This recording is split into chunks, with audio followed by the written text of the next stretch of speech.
I'm going to introduce Dr. Walker. She's got a lot of great information for us, so I'm very pleased she could join us today. Thank you, Susan. Good morning, everybody. Thank you. We had a few people that came back.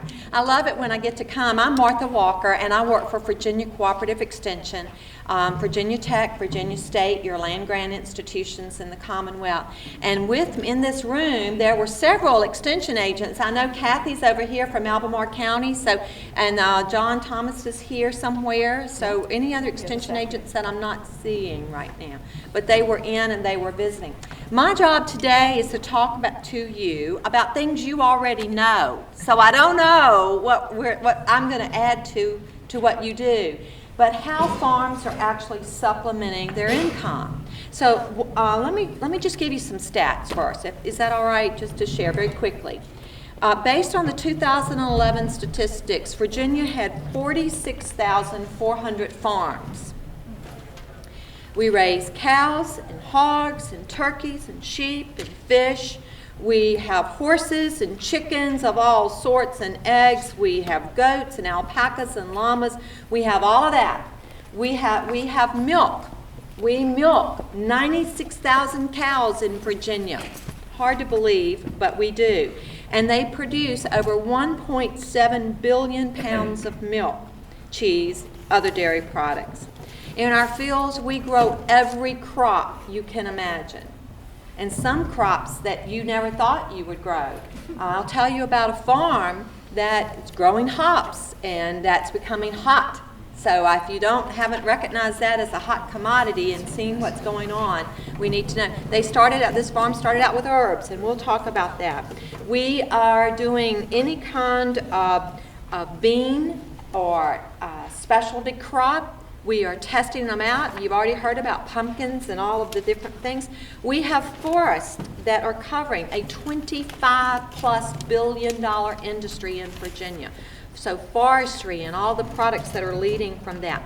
Aquaculture is huge in how we are choosing to raise fish of different kinds throughout Virginia, and then process those fish. In many cases, some are shipped live, but many are actually processed into other into other products and then transported to other markets. So that's huge. That's huge. And I think you're very familiar with the fact of how Virginia now is international. We had a team from Virginia Department of Ag, and through the Secretary Haymark, there's Leanne. Thank you for coming back in, Leanne, because I'm just talking about VDACs and the wonderful work VDACs through Secretary Haymark and the governor's office are doing to create an international market. Based on the 2012 figures, it said we were in 23 countries. Not bad, not bad. So in Albemarle County, taking a look at what this community is doing, in 2011, you had 895 farms with about 59,000 acres invested in farmland. 2 years ago, do you think that's true today? I'm not sure. We'll look and see what those numbers are. But one of the factors that we know, if we want to keep this $24 million industry around Albemarle County, if we want to keep that farm into production, we've got to be able to make money on it. Farming is not missionary work. Would you agree? I think I've said that in many cases. Leanne and I have an opportunity. Leanne from Virginia Department of Ag and one of our partners from Virginia Tourism. We get to travel a lot around the state together, and we get to talk about specific topics such as agritourism. And one of the things that we work with farmers is to help them understand that whatever you're going to do needs to make money. You agree? And you heard that conversation earlier this morning about doing business plans, I think that was part of it, knowing how to market your product, not just showing up at the door with, here's my product, what do you give me for it? So if you're going to supplement your farm income, you need to understand how much this product is going to make you, how much money it's going to put into your pocket. So let's talk about some of the things that our farms are doing and that they are excited about. How many of you in this room are trying out agritourism as an option? Very good. Got a couple. What does that mean? That means you're inviting the public onto your farm for an experience. You're inviting the public onto your farm as an experience. We have some of the counties up in the western part of the state taking a look at Fields of Gold. You've heard that brand? Fields of Gold. All of the farms that are leading initiatives in agritourism and bringing people onto their farms. It's all about an experience. We're working with a group in the New River Valley who's also looking at agritourism as an economic development driver for their counties. What does it take to get a tourist into your county? Well, your farm may be one of those pieces. And when you think about a tourist is coming into your county to visit your farm, you want them to enjoy it.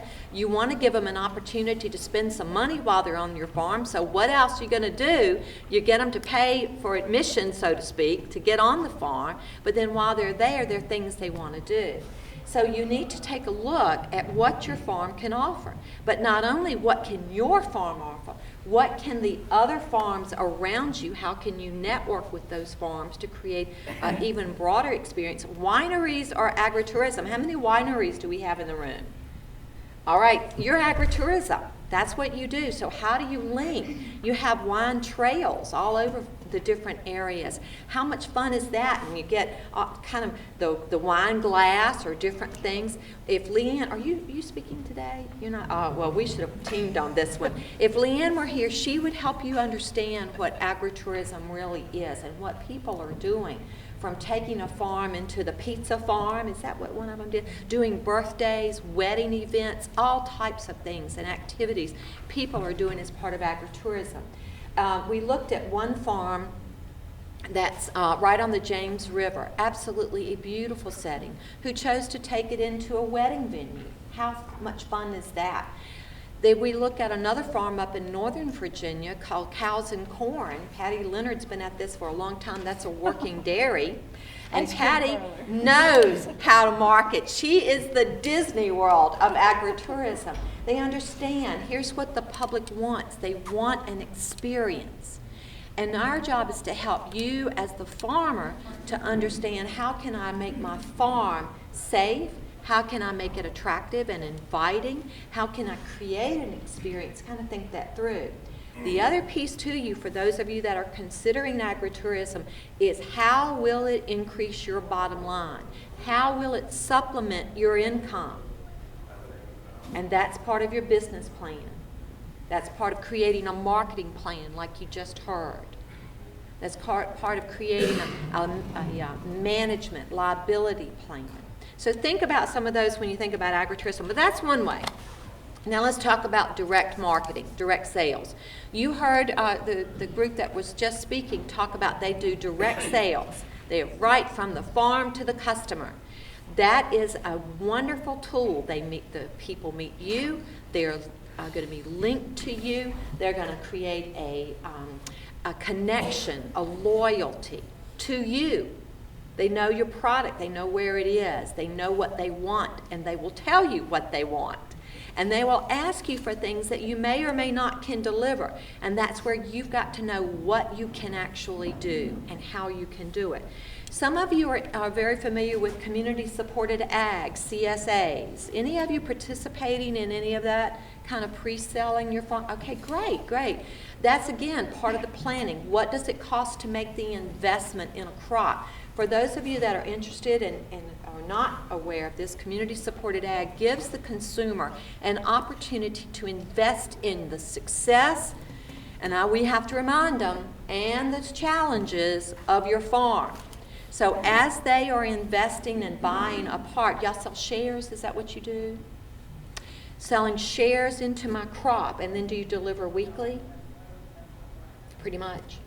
Do you deliver directly to, I've picked somebody out, sorry. Do you? I would actually participate. You participate in a CSI. Who actually has a CSA where you're selling?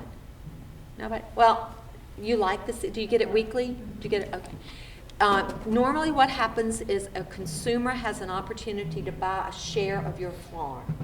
And then as you produce your crop, that share owner gets a part of that crop, that product that you're doing. So whatever's in season that week, that's what you're going to get delivered to them. And the farmer has to decide, do I deliver to a point of contact? Do I let the person come to my farm? It's going to have to be around what's best for you. Do you want people on your farm? Maybe we should have started there, because we usually start with, if you don't like people, you don't want them on your farm. Trust me.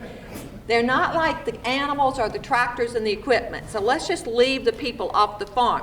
So if you want to produce and you want to put all these things together as a package, then we need to remind you that you get somebody that likes people to manage the experience part if you're going to do work in agritourism, or to deliver to wherever you're going to deliver, and they then work with the consumer directly.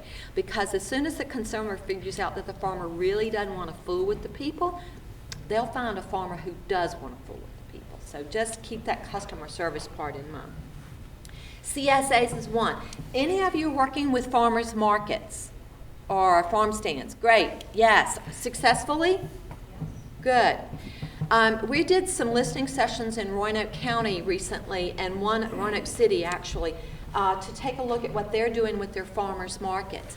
And we have gotten some excellent returns on those listening sessions, in that not only does the governing body see this as a benefit economically, but also there's a value to the community in what's going on there.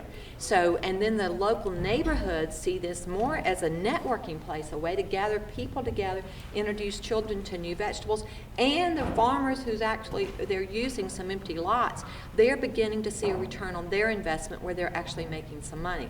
Interestingly enough, not but to be expected, is that where do we make the money? We make the money in the more influential or affluent neighborhoods. And so you have to choose. But I also encourage you to always remember all communities, all neighborhoods, and to balance the investment of your time. So farmers markets, definitely. On-farm sales, definitely pick your own, whether it's apples or strawberries or whatever it is. Those are great opportunities, but again, you are bringing people onto your farm, so be alert to that. How many of you are focused more in the organic or natural production? We've got some. Good, good. Definitely a demand is coming in there, and farmers are looking at that as an additional area. Now, you kind of have to think about that a little bit for the requirements and how you're associated, how you're going to be, if you're certified in any of those areas, and what you're going to do. So be aware of that. One of the areas that's kind of tied to agritourism, but a little bit different, is unique lodging. Any of you have cabins, campers, anything on your farm? Any barns? Do they stay in them? Might. They might. How about hunting? Anybody? We got a couple. People are discovering with large land masses that they can create hunting areas, and they will go to these hunting conferences. People will then kind of meet them, and they begin to they fly them in, and they have these big hunting experiences, and they have cabins or wherever for them to stay. It seems to work well over in, I guess it's more in the southeastern part of Virginia. We have some farms. Fishing on the farm is part of agritourism in some ways. This unique lodging, I heard one of our extension agents the other week in Harrisonburg talk about that. He's brought in these campers, and I don't know, and he's doing glamping. And if we had our Virginia tourism person here, she would talk a lot about that with the glamping idea. What are those? What is glamping? Sorry. Glamping is camping, but a little bit more escalated. Glamorous camping. Glamping. Don't you just love it? But he's using, remember the little, what do you call the silver little campers? Airstreams. Airstreams, right. And they're reminiscent, and they're bringing this in. They're creating a wonderful experience, put it on their farm. Equine, how many of you have horse experiences for riding experiences on your farm? Okay, that one. All right, so that again, wineries, definitely hot around Virginia. We have grown so much with wineries. I made a note here that we are now, we have about a little over 3,000 acres in vineyard, and I think this summary is probably about 4 years old, so it's got to have increased by then, because I know people that have expanded on that. So we are into the thousands of acres with lots of production. How many of you enjoy a good wine tour? Right, and they offer you the benefits, right? They give you this little passbook sometime and say, if you get this stamped at all of our wineries, you come back and we'll give you a glass. Or if you're in one winery and you're trying this out, and that winery says, look, go over to so-and-so. So you're networking each other, that link to that trail. What a wonderful opportunity to do that. So people are even growing grapes and selling them to the winery, so that because the winery itself may be located in a better location than where my farm is to host a winery. We have a winery in my county that is way, way off the road. And so what they do, they have flip-flop Fridays. Doesn't that sound like fun? And they bring out a band, or they bring out someone to perform on a Friday night, and they have hundreds and hundreds of people. And for my small community, that's pretty good. That's pretty good, and everybody has a good time. And they have that. They use that link, that electronic media link, to advertise and to create that network. So it's starting out with young people out there. We talked about hops a few minutes ago. Definitely, if you're growing herbs, you can grow hops. If you've got lots of opportunities, and farms have working with their planning commissions and with their boards of supervisors, and are getting permission to have microbreweries on their farm. That was a little bit of a struggle in some. But it seems to be working, and one is getting ready to launch. So how are farms supplementing their income? They are looking for those unique ways. They're looking for the niche. They are looking for things that fit them.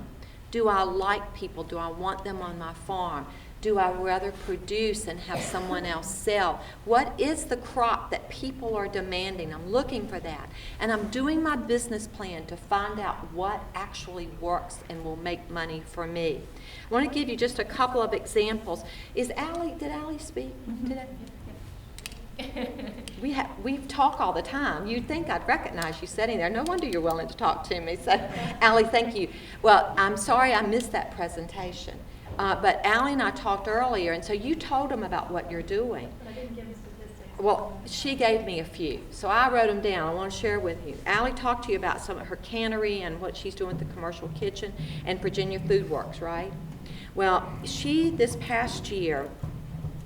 past harvest season, processed product that resulted in 15,500 jars of product using tomatoes, sweet and hot peppers, peaches, apples, all types of products there, working with 19 clients and 6 more in the works, she said, and has created 5 jobs. So what does that mean? As a farmer, I've grown this product.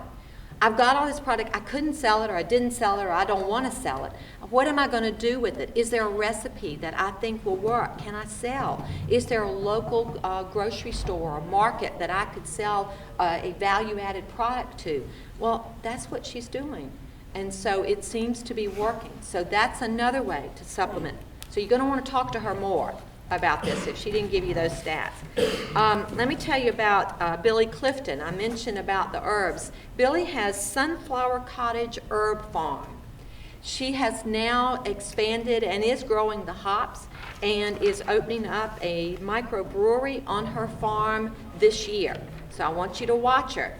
She's over, I was going to tell you where she was, but it's just western part of Virginia. Where's Sunflower Farm? We were, I don't know, it won't come to me now. You would think I would have written that down, but I didn't. The other things that you think about is how can you engage in international production and international sales. Working with Virginia Department of Ag to get apples are a big commodity that's going overseas, as well as many others. What about how do you expand your ideas for what's going on your farm with events and other types of things? Have you thought about leasing some of your space into garden plots, and so that people can come on your farm and have their own little subplot to work and to raise? We talked to another farm who actually used their expertise in farm management and equipment repairs, and actually created their own mechanical repair shop on the farm where the farmers could bring their, all kinds of ideas and activities that farmers are using. You're doing this too. You're doing it too. You start with the idea, you look to make sure it fits into what you value, it fits into your ideas and your vision for your farm. You build a business plan around it. Will it make you money? Is this going to be successful?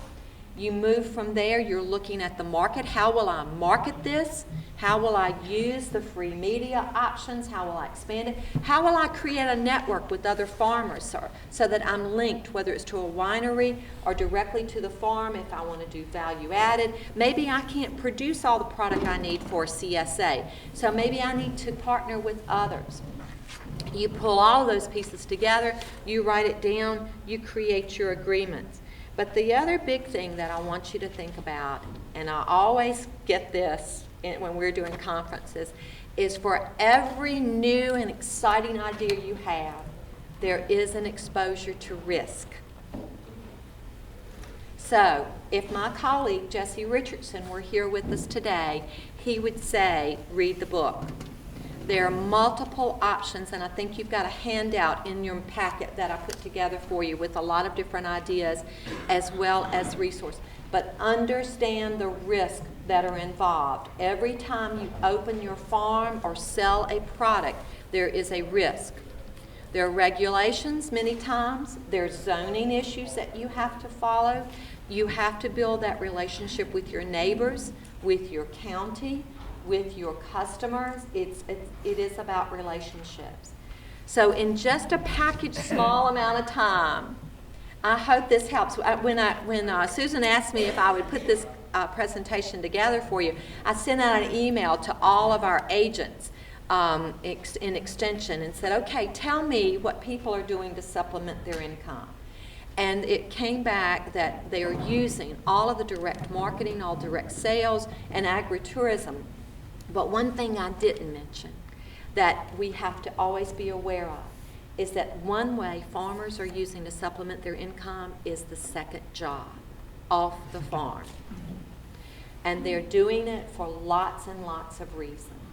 So be aware that farmers, and I hope that it creates a value. We all continue to support our farmers to help them build their enterprises, and we do the $10 challenge to every week. We spend $10 with a local farmer.